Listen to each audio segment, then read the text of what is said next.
Index funds versus active funds, yes. ఈ రెండిట్లో మధ్యతరగతి వాళ్ళకి ఏది బెస్ట్? యాక్టివ్ ఫండ్సే బెటర్ ఇండెక్స్ ఫండ్స్ కంటే. Index okay. బేస్డ్ అనేది రిస్క్ ఉంటుంది, ఓహో. పెరిగే అవకాశం తగ్గే అవకాశం ఉంటుంది, పెరుగుతుంది కానీ కొంచెం కొంచెం పెరుగుతుంటుంది. ఆ యాక్టివ్ ఫండ్స్లో అయితే మంచిగా పెరిగే అవకాశం గ్రాడ్యువల్గా పెరుగుతుంది, సాలిడ్ కన్సాలిడేషన్గా పెరుగుతుంది.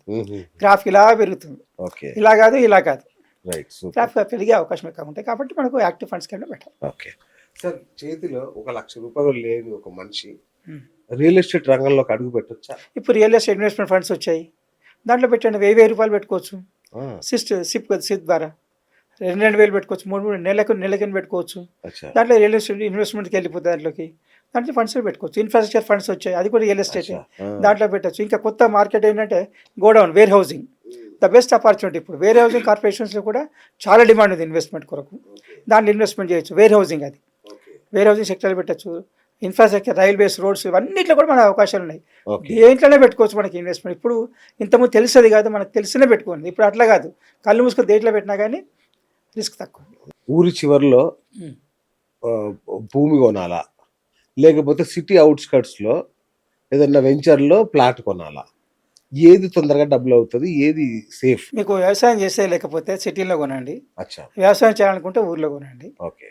వ్యవసాయం ఎందుకంటే వ్యవసాయం నష్టదాయకం కాదు, వ్యవసాయం లాభదాయకం. ఇప్పుడు ఎంతోమంది వ్యవసాయదారులు లాభం సంపాదిస్తున్నారు, బాగా సంపాదిస్తున్నారు. కాబట్టి ఇలా వ్యవసాయం కూడా లాభదాయకమే. చేయగలిగితే వ్యవసాయం చేయగలిగితే ఊర్లో కొనండి. వ్యవసాయం చేయకూడదు అనుకుంటే ఊరి సిటీ పక్కన ప్లాట్ కొనండి. ఓకే. ఏదైనా పెరిగే అవకాశం ఉంటుంది. సూపర్. కాకపోతే సొంత డబ్బుతో కొనండి, అప్పు తీసుకొని కొనండి. దాని మీద ఎందుకంటే దాని మీద ఆదాయం రాదు, కానీ మీరు మాత్రం వడ్డీలు కట్టాలంటే మళ్ళీ నష్టపోయే అవకాశం ఉంది. సార్, హోమ్ లోన్ అనేది అసెటా లయబిలిటీయా? దీనివల్ల పేదవాళ్ళు అవుతాం మనం? చెప్తానండి. ఇప్పుడు మీకు హోమ్ లోన్ అనేది 50 లక్షలు కొంటారు, 80 లక్షలు వాల్యుయేషన్ పెంచి 60 లక్షలు లోన్ తీసుకోండి, అది లయబిలిటీ అవుతుంది. అలా కాకుండా 50 లక్షలు 30 లక్షలు లోన్ తీసుకొని 20 లక్షలు సొంత కంట్రిబ్యూట్ చేసుకుంటే అది ఎసెట్ అవుతుంది. పర్ఫెక్ట్. కాబట్టి మీకు మీ సొంత డబ్బు ఎంత ఉందనే చూడండి. అక్కడ మీ సొంత డబ్బులు 50% కంటే ఎక్కువ మీ సొంత డబ్బు ఉంటేనే బెటర్ హోమ్ లోన్కి వెళ్ళినప్పుడు.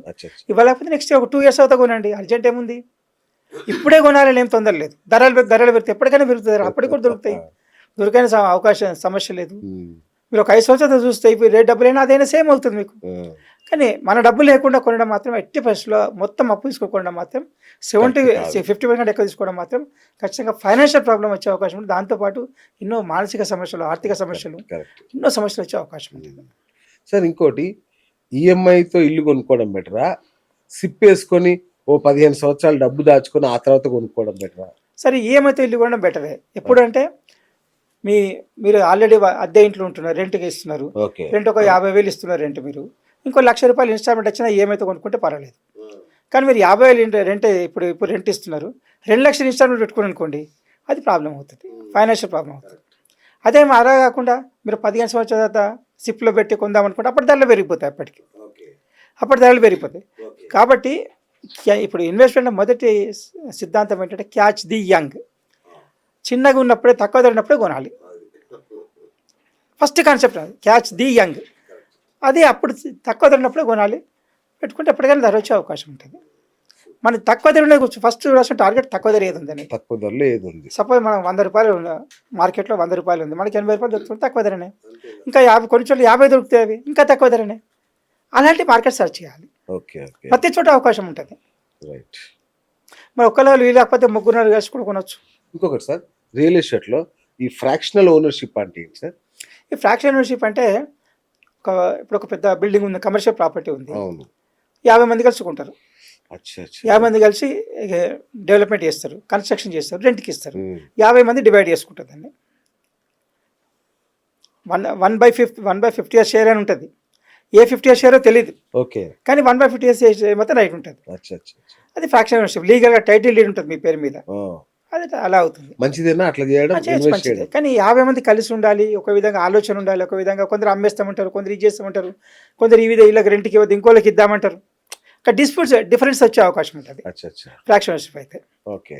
అదే ఇప్పుడు మీరు ఇంకా మిగతా ఆల్టర్నేటివ్ ఉంది, దాంట్లో ఉన్నారనుకోండి, ఒక ఫండ్లు పెట్టేసి దాంట్లో పెట్టేసి ఆ ఫండ్ దాంట్లో ఇన్వెస్ట్మెంట్ చేసిన అనుకోండి, మీకు ఫండ్తోనే సంబంధం ఉంటుంది, ఆ ప్రాపర్టీతో సంబంధం ఉండదు. సో అలా చేయడం బెటర్ అంటారు. మనకు తక్కువ ఇన్వెస్ట్మెంట్ ఉన్నప్పుడు ఆల్టర్నేటివ్కి వెళ్ళాలి. మనం ఒక 20% కానీ 30% కానీ ఇన్వెస్ట్మెంట్ చేయగలుగుతాం ప్రాపర్టీలు అనుకుంటే ఫ్రాక్షన్ షేరింగ్కి వెళ్ళినా పర్వాలేదు. ఓకే. అంటే మినిమం 25% మన షేర్ ఉండాలి. అచ్చా, మినిమం 25. ఉంటే మనకు పవర్ ఉంటుంది, అధికారం ఉంటుంది, మనకు తెలియకుండా ఏం చేయకపోయే అవకాశం ఉంటుంది, నిర్ణయం తీసుకునే అవకాశం. సార్, ఇప్పుడు చాలా మంది తల్లిదండ్రులు ఆడపిల్ల పెళ్లి కోసం అని గోల్డ్ కొంటా ఉంటారు. అట్లా ఫిజికల్ గోల్డ్ కొనుక్కొని ఇంట్లో దాచిపెట్టుకోవడం బెటరా, గోల్డ్ ఫండ్స్ లో ఏదైనా పర్వాలేదు. ఎందుకంటే గోల్డ్ ఫిజికల్గా కూడా ఇంట్లో పెట్టినా జాగ్రత్తగా పెట్టాలి, కాపాడుకోవాలి. అవును. ఫండ్లో కొన్నా కానీ అంతే. ఫండ్లో కొన్నా కానీ వాళ్ళు ఏం చేస్తారు, మనకి ఇంత యూనిట్స్ అని ఇస్తారు వాళ్ళు. ఇన్ని గ్రామ్స్ మన అంత ఇన్ని గ్రామ్స్ పర్చేస్ చేసుకుని అన్ని గ్రామ్స్ కొంటారు. ఎప్పుడు అడిగితే అప్పుడు గ్రామ్స్లో ఇచ్చేస్తారు, మనకి క్వాంటిటీ ఇచ్చేస్తారు, లేదా ఆ రేట్ ఇచ్చేస్తారు వాళ్ళు. కాబట్టి ఫిజికల్ కంటే ఈ ఫండ్స్లో పెట్టడం బెటర్. ఫిజికల్ కంటే ఫండ్లో పెట్టడం బెటర్. కాకపోతే అది ఆ ఫండ్ ఎంతవరకు సేఫ్ అనేది చూడాలి. ఆ ఫండ్ ఎంత సెబీ ఆథరైజ్డ్ ఉండాలి. సెబీ ఆథరైజ్ ఉంటేనే పెట్టాలి. ఎవరో మనకు తెలిసిన వాళ్ళు పెట్టారు కాబట్టి మనం పెట్టాము, వాళ్ళు కలిసి కొన్నారు కాబట్టి పెట్టాము, అది మాత్రం కరెక్ట్ కాదు. సెబీ ఆథరైజ్డ్ ఫండా కాదా చూడాలి first. Security exchange board of India ఏదైతే ఉందో అది authorising authority for all these funds, regulating authority. Reserve banks ఎలాగో దీని సెబీ అలాగే అనమాట. కాబట్టి సెబీ రిజిస్టర్డ్ ఆథరైజ్డ్ కాదా అని చూసి దాని ప్రకారం అడ్వైస్ తీసుకొని, ఎస్పెషల్లీ డిమాట్ అకౌంట్లో వస్తుంది మన ఫండ్ కూడా, దాంట్లో ఉందా లేక చూసి ఇన్వెస్ట్మెంట్ చేయాలి. గోల్డ్ నగలు చేయించుకుంటే తరుగు కూడా వస్తుంది, ఖచ్చితంగా వస్తుంది. అది నష్టమేగా మనకి. నష్టమే, తరుగైన నష్టమే. దాంట్లో క్వాంటిటీ కూడా తగ్గిపోతుంది ఒక్కోసారి నష్టం. ఒక్కోసారి మనకి అమ్మిన వాళ్ళు కూడా క్వాలిటీ ఇవ్వకపోవచ్చు, అది కూడా నష్టం జరిగే అవకాశం ఉంటుంది. సో వెండిని మనం ఇంకా తక్కువ అంచనా వేస్తున్నామా సార్, లేదంటే 2026 లో అది గేమ్ చేంజర్ అయ్యే ఛాన్స్ ఉందా? వెండి గేమ్ చేంజర్ అయ్యే ఛాన్సెస్ ఉంది.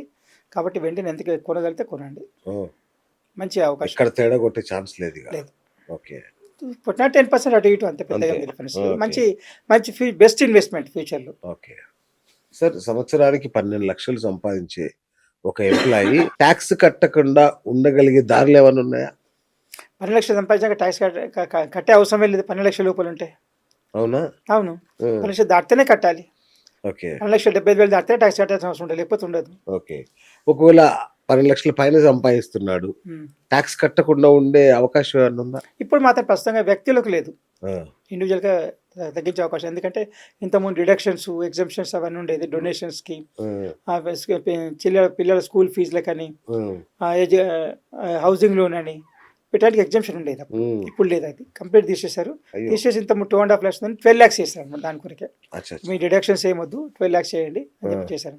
ఇంకోటి ఈ మధ్య చూస్తారు, ఫేక్ క్లెయిమ్స్ వల్ల ఫేక్ క్లెయిమ్ చాలా వచ్చాయి కాబట్టి కొన్ని వేల కోట్లు గవర్నమెంట్ నష్టం అయిపోయింది. కాబట్టి అవన్నీ తీసేసి మీరు 12 లక్షలకు ఇది చేసుకుని మీరు సేవింగ్ చేసుకోకపోండి, మీ ఇష్టం, వదిలేశారండి. ఇన్సూరెన్స్ ని ఇన్వెస్ట్మెంట్ లాగా చూడొచ్చా? ఇన్సూరెన్స్ ఇన్వెస్ట్మెంట్ గా చూడకంటే సేవింగ్స్ లాగా చూడాలి.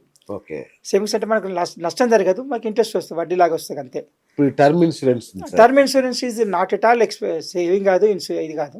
ఓన్లీ మనకు 1 year కోసం కడతాం, 1 year అయిపోగానే వాళ్ళకి సంబంధంలో మనకు రిస్క్ కవర్ లేదు ఇంకా. కాకపోతే ప్రీమియం ఉంటుంది ఎక్కువ. టర్మ్ ఇన్సూరెన్స్ ఎక్కువగా ఉండాలి. ఓకే, ఇప్పుడు ఎక్కువ కవరేజ్ ఉండాలి టర్మ్ ఇన్సూరెన్స్ కి.